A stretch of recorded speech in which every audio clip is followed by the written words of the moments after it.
শুরু করব ক্লাস 7 এর ভৌত বিজ্ঞানের সময় ও গতি এই গুরুত্বপূর্ণ চ্যাপ্টারটি। তো আশা করি তোমরা সবাই জানো যে গুরুত্বপূর্ণ চ্যাপ্টার কেন বলছি, কারণ সময় ও গতি ক্লাস 7 এর পক্ষে যেমনই গুরুত্বপূর্ণ তেমনই ক্লাস 9এও কিন্তু এটা খুবই গুরুত্বপূর্ণ চ্যাপ্টার। কারণ এই চ্যাপ্টারটা ক্লাস 9 এর সেকেন্ড চ্যাপ্টার হিসাবে খুবই খুবই খুবই দরকারি, যেটা আমাদের পরীক্ষায় প্রচুর কোয়েশ্চেন আসবে এখান থেকে, এবং এখান থেকে যদি আমরা ভালো করে করতে পারি তাহলে অনেকটা স্কোর করতে পারবো। তো চলো বেশি দেরি না করে আমরা শুরু করি আজকে এই সময় ও গতি চ্যাপ্টারটি। দেখো, সময় ও গতি, এখানে আমাদের মনে রাখতে হবে সময়ের সাথে গতি কিন্তু রিলেটেড। আজকে সময় যত যাবে তত মানুষের কি হবে, গতি বৃদ্ধি হবে। আমি ধরো এক জায়গায় দাঁড়িয়ে আছি, তার মানে এই না যে আমি স্থির আছি মানে সময়ও স্থির থাকবে। সময় কিন্তু চলমান এবং সময় কিন্তু চলতে থাকবে, তাহলে সময় ও গতি পরস্পরভাবে রিলেটেড। আচ্ছা, গতিকে কিন্তু আমরা অনেকগুলো ভাগে ভাগ করতে পারি। গতি কি কি? গতিকে আমরা ভাগ করতে পারি, প্রথমেই হচ্ছে চলন গতি। চলন গতি যেমন দুই প্রকার, একটা সরল চলন গতি আর একটা বক্র চলন গতি। বক্র চলন গতি, সরল চলন গতি এবং বক্র চলন গতি। তাহলে সরল চলন গতি কি? সরল চলন গতি হচ্ছে যেখানে সরল চলন গতি মানে আমরা সামনের দিকে এগিয়ে যাব। যেমন ধরো আমি এ বিন্দু থেকে বি বিন্দুতে যাব, তাহলে এ বিন্দু থেকে বি বিন্দুতে গেলাম, এটা কি গতি? এটা সরল চলন গতি, যে আমি এ বিন্দু থেকে বি বিন্দুর দিকে সোজা পথে যাচ্ছি, সরল চলন গতি। আর বক্র চলন গতি একই রকম ভাবে, এইটা তুমি আমি হেঁটে গেলে এটা সরল চলন গতি, কিন্তু যদি একটা সাপ যায় তাহলে সাপ কিভাবে যাবে? এইভাবে যাবে। তাহলে সাপ যখন এ বিন্দু থেকে বি বিন্দুতে যাচ্ছে তাহলে এইটা কিন্তু আমরা হবে বক্র চলন গতি, মানে সামনের দিকে এগিয়ে যাচ্ছে অথচ আঁকা বাঁকা পথে যাচ্ছে, তাহলে এটা হবে বক্র চলন গতি। এটা সরল চলন গতি, এটা বক্র চলন গতি। আচ্ছা, তাহলে চলন গতি বুঝলাম। চলন গতির পর আমরা পড়বো সেটা হলো আবর্ত গতি। আবর্ত গতি না, বৃত্তীয় গতি। বৃত্তীয় গতি, এই বৃত্তীয় গতিকে আমরা দুটো ভাগে ভাগ করতে পারবো, একটা আবর্ত গতি আর একটা ঘূর্ণন গতি। ঘূর্ণন গতি, তাহলে আবর্ত গতি আর ঘূর্ণন গতির যদি উদাহরণ দিই, সব থেকে ভালো উদাহরণ দিয়েই বোঝা, তাই তোমরা যতটা সম্ভব চেষ্টা করবে যখন পড়বে কোনো কিছু ভৌত বিজ্ঞানে উদাহরণ দিয়ে পড়ার। যদি উদাহরণ দিয়ে পড়ো তাহলে জিনিসটা মাথার মধ্যে আরো বেশি ভালোভাবে গেঁথে যাবে। তো আবর্ত গতি, আবর্ত গতি কি? আবর্ত গতি হচ্ছে, দেখো আমরা পুজোর সময় দোল্লা চড়ি, নাগরদোল্লা, সেই নাগরদোল্লা যখন চড়ি আবর্ত গতি কিরকম হয়? এরকম টাইপের হয়। ধরো এটা একটা দোল্লার সিট, এটা একটা দোল্লার সিট, এটা একটা দোল্লার সিট, এরকম ভাবে কি হয়, গোল হয়ে ঘুরে দোল্লার সিট, এরকম ভাবে এটা কি হচ্ছে, এদিক থেকে এদিকে গোল হয়ে আবার উপরে উঠছে, আবার নিচে নামছে, এইভাবে যে ঘুরছে এটা হচ্ছে আবর্ত গতি।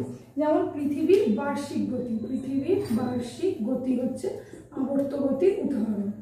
পৃথিবীর বার্ষিক গতি, তাহলে পৃথিবীর বার্ষিক গতি আবর্ত গতির উদাহরণ। কারণ পৃথিবী কি করছে?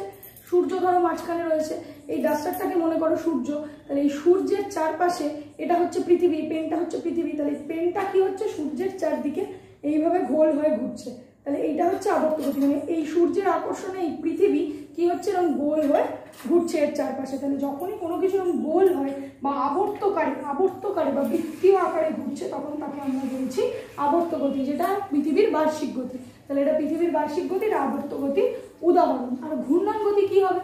ঘূর্ণন গতি হবে যেটা, যেমন লাট্টুর গতি বা পাখার গতি, এটা হবে ঘূর্ণন গতি। দেখো লাট্টু কিরকম হয়, লাট্টু এরকম ধরনের হয়। তাহলে লাট্টু কি হয়, নিজের অক্ষের চারপাশে ঘুরতে থাকে। এই লাট্টু যখন নিজের অক্ষের চারপাশে ঘুরছে, এটা কি গতির উদাহরণ? এটা ঘূর্ণন গতির উদাহরণ। ঘূর্ণন গতির আরো উদাহরণ আমরা দেখতে পাবো, যেমন দেখো পৃথিবীর আহ্নিক গতি। পৃথিবীর আহ্নিক গতি হচ্ছে ঘূর্ণন গতির উদাহরণ। আহ্নিক গতি, পৃথিবীর আহ্নিক গতিতে আমরা কি দেখতে পাচ্ছি না, পৃথিবীর আহ্নিক গতিতে পৃথিবী এরকম পশ্চিম থেকে পূর্ব দিকে নিজের অক্ষের চারপাশে লাট্টুর মতো ঘুরছে, নিজের অক্ষের চারপাশে এরকম লাট্টুর মতো ঘুরছে। যেমন ধরো এই পেনটাকে আমি যদি আহ্নিক মানে পৃথিবীর অক্ষ ধরি, তাহলে এই পেনটা কি হবে না, পৃথিবীর অক্ষ, তাহলে এটা এইভাবে ঘুরছে, তার মানে পৃথিবীটাও এইভাবে ঘুরছে, তাহলে এটা কিসের উদাহরণ? আহ্নিক গতির উদাহরণ। আহ্নিক গতি কি হয় না, ঘূর্ণন গতির উদাহরণ। ঘূর্ণন গতি মানে যখন নিজের অক্ষের সাপেক্ষে কোনো বস্তু এইভাবে ঘুরতে থাকে, তখন সেটা হচ্ছে ঘূর্ণন গতি, যেটা হচ্ছে ফ্যানের গতি, মানে পাখা, সিলিং ফ্যান, যে কোনো ফ্যানের গতি। তারপর হচ্ছে লাট্টুর গতি, তারপর পৃথিবীর আহ্নিক গতিগুলো সব ঘূর্ণন গতির উদাহরণ। তাহলে আজকে আমরা যে সময় গতির প্রথমে গতি পড়ছি, গতি আমরা কি কি গতি দেখতে পেলাম?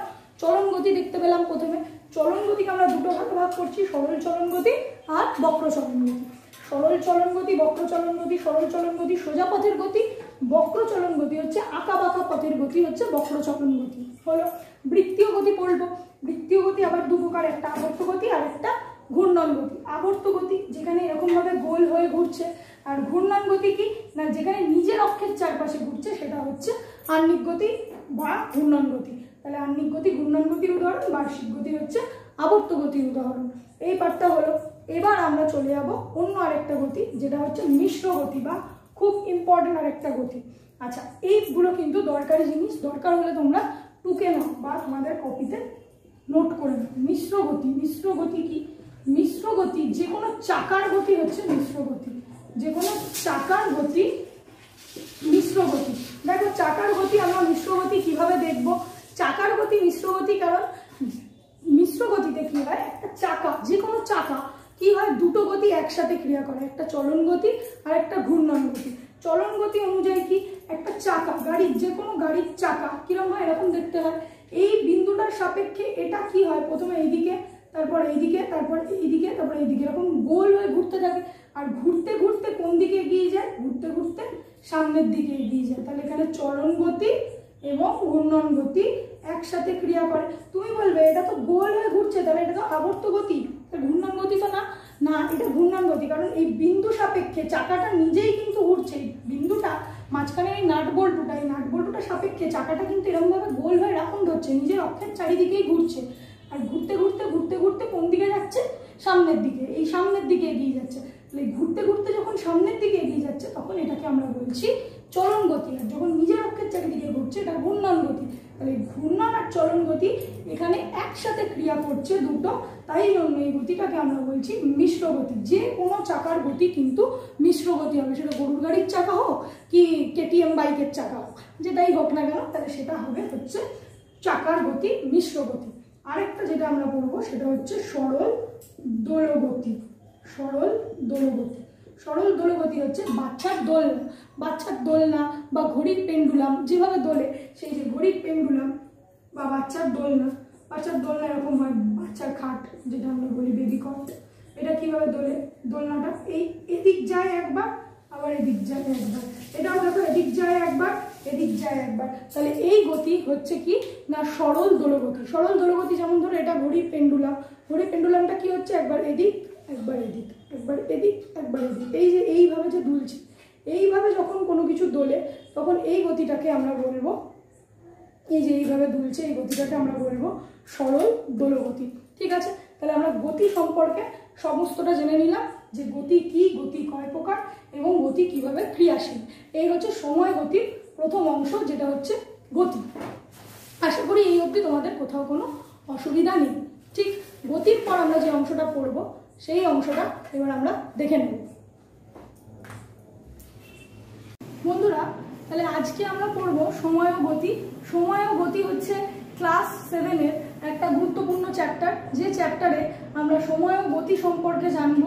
সময় ও গতিতে আমরা কি দেখতে পাচ্ছি না, সময় গতি, গতি, গতি সম্পর্কে আমরা যদি আগে পড়ি, তাহলে গতি কয় রকম? চলন গতি। চলন গতি দু প্রকারের, একটা হচ্ছে সরল চলন গতি, একটা বক্র চলন গতি। সরল চলন গতিতে কি হচ্ছে না, আমরা সোজা পথে যাচ্ছি, যেমন এ বিন্দু থেকে বি বিন্দুর দিকে যাচ্ছি সোজা পথে একই দিকে, তাহলে এটা হচ্ছে সরল চলন গতি। আর বক্র চলন গতি কি না, যখন আমরা এ বিন্দু থেকে বি বিন্দুতে এই সাপের মতো এঁকে বেঁকে যাব, তখন সেটা হবে বক্র চলন গতি। আর বৃত্তীয় গতি কি? বৃত্তীয় গতিকে আমরা দুটো ভাগে ভাগ করতে পারবো, একটা আবর্ত গতি, একটা ঘূর্ণন গতি। আবর্ত গতি মানে যেমন ধরো নাগরদোলার গতি, নাগরদোলা যেমন উপর থেকে নিচ, নিচ থেকে উপরে ওঠে, সেটা হচ্ছে আবর্ত গতি, যেটা পৃথিবীর বার্ষিক গতির একটি হচ্ছে আবর্ত গতির উদাহরণ। কারণ পৃথিবীর বার্ষিক গতিতেও কি হয়, পৃথিবী সূর্যকে কেন্দ্র করে তার চারপাশে ঘুরতে থাকে। আবার ঘূর্ণন গতি কি? লাট্টুর গতি হচ্ছে ঘূর্ণন গতি, পৃথিবীর আহ্নিক গতি হচ্ছে ঘূর্ণন গতির উদাহরণ।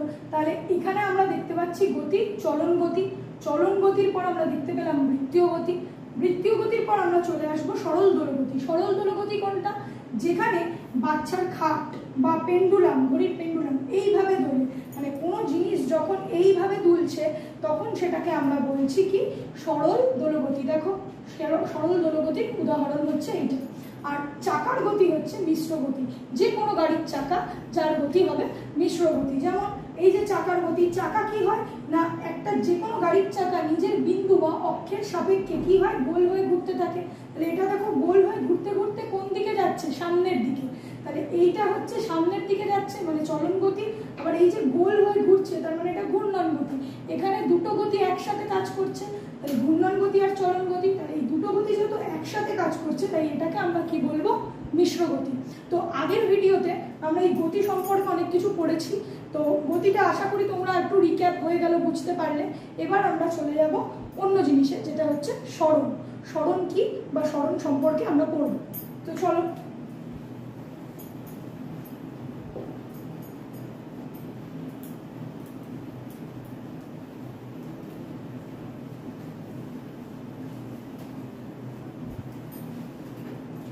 যদি সরণ সম্পর্কে দেখি, সরণ কি? তো সরণ করার আগে আমাদের জানতে হবে আরেকটা জিনিস, যেটা হলো অতিক্রান্ত দূরত্ব। সরণ বা অতিক্রান্ত দূরত্ব দুটো সম্পর্কেই আমাদের জানতে হবে। এখানে অতিক্রান্ত দূরত্ব মনে রাখতে হবে, এটা স্কেলার রাশি, আর সরণ কিন্তু ভেক্টর রাশি। সরণ ভেক্টর রাশি। তাহলে অতিক্রান্ত দূরত্ব স্কেলার আর সরণ ভেক্টর।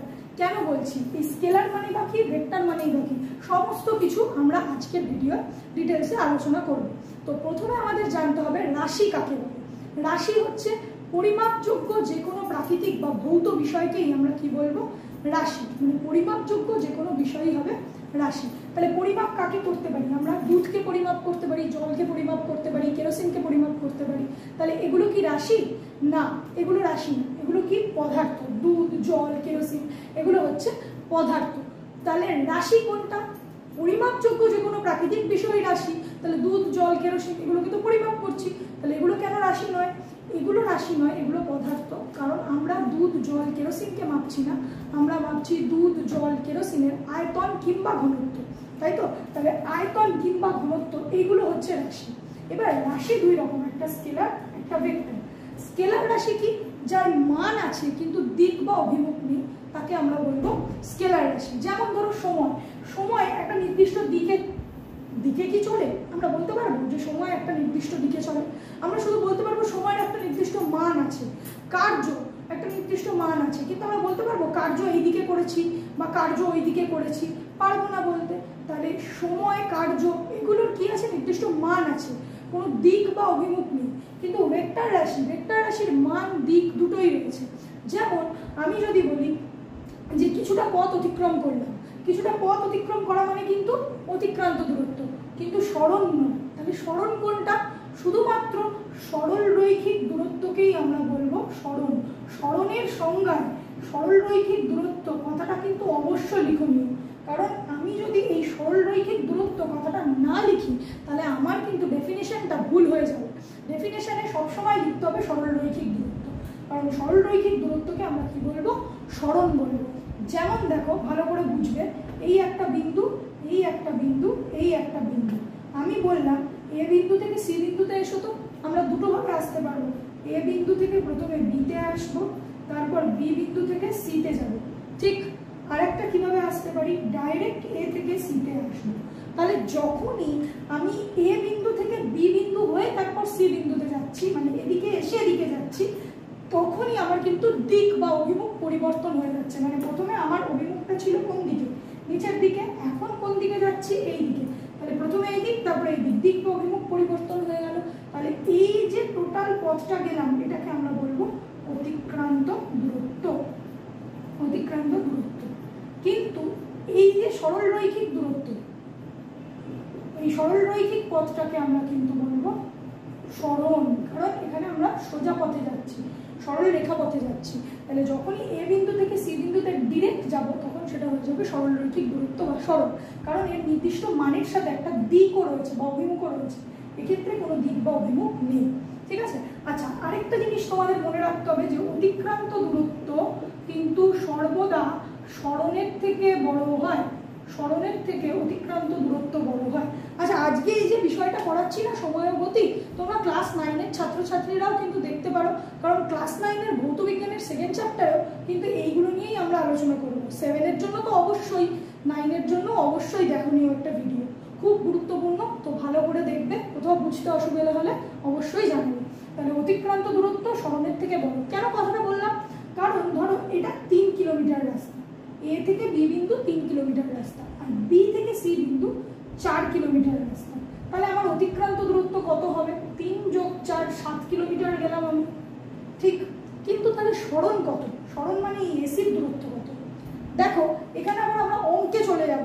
এখানে আমরা দেখতে পাচ্ছি এটা একটা সমকোণী ত্রিভুজ, আর সমকোণী ত্রিভুজের কি হয় না, এই বাহুটাকে লম্ব আর নিচের বাহুটাকে বলা হয় ভূমি, আর এই বড় বাহুটাকে আমরা কি বলবো? বড় বাহুটাকে আমরা বলবো অতিভুজ। আর পিথাগোরাস উপপাদ্য অনুযায়ী আমরা জানি যে অতিভুজ বার করতে গেলে সূত্র হচ্ছে অতিভুজ স্কোয়ার ইজ ইকুয়াল টু লম্ব স্কোয়ার প্লাস ভূমি স্কোয়ার, এটা আমরা জানি। আর অতিভুজকে আমরা জানি না, তো অতিভুজটা আমরা বার করবো। অতিভুজ কত? AC, AC square is equal to লম্ব এবি স্কোয়ার প্লাস ভূমি বিসি স্কোয়ার, এই যে এই সূত্র অনুযায়ী, ছবি অনুযায়ী। এবার এর মাথা থেকে স্কোয়ার তুলতে গেলে এর মাথায় কি আসবে? একটা রুট। আর এবির মান কত আমরা লিখেছি? 3, মানে 3 স্কোয়ার। বিসির মান কত লিখেছি? 4, মানে 4 স্কোয়ার। 3 স্কোয়ার মানে 3 × 3 = 9, 4 স্কোয়ার মানে 4 × 4 = 16। তাহলে এটা রুট করলে 25, মানে বাইরে এলো 5। তাহলে আমরা দেখতে পেলাম এসির দূরত্ব কত? এসি কত? 5 কিলোমিটার।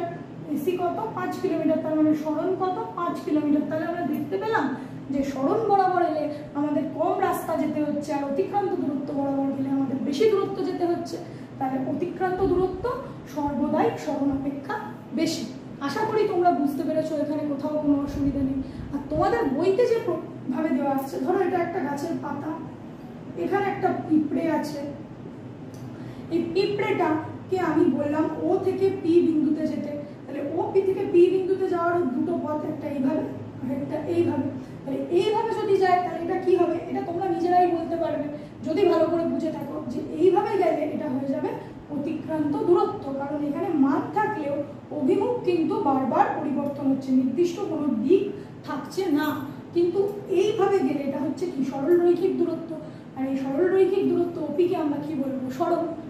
এ সরণ বরাবর গেলে কম দূরত্ব অতিক্রম করতে হবে, অতিক্রান্ত দূরত্ব বরাবর গেলে বেশি দূরত্ব অতিক্রম করতে হবে। তাহলে এখান থেকে আরও একটা কোশ্চেন বেরিয়ে আসে। তাহলে এই যে যতটা আমরা পড়লাম, এখান থেকে আমরা গতিগুলো সম্পর্কে জেনেছি, গতিগুলো থেকে কোশ্চেন হতে পারে সরল দোলগতি কি? উদাহরণ দাও। ঘূর্ণন গতি বৃত্তীয় গতির পার্থক্য লেখো, বা মিশ্র চলন গতি উদাহরণ দিয়ে বোঝাও মিশ্র গতি, এরকম কোশ্চেন তো আসবেই। আর এই সরণ থেকে কি কোশ্চেন আসতে পারে?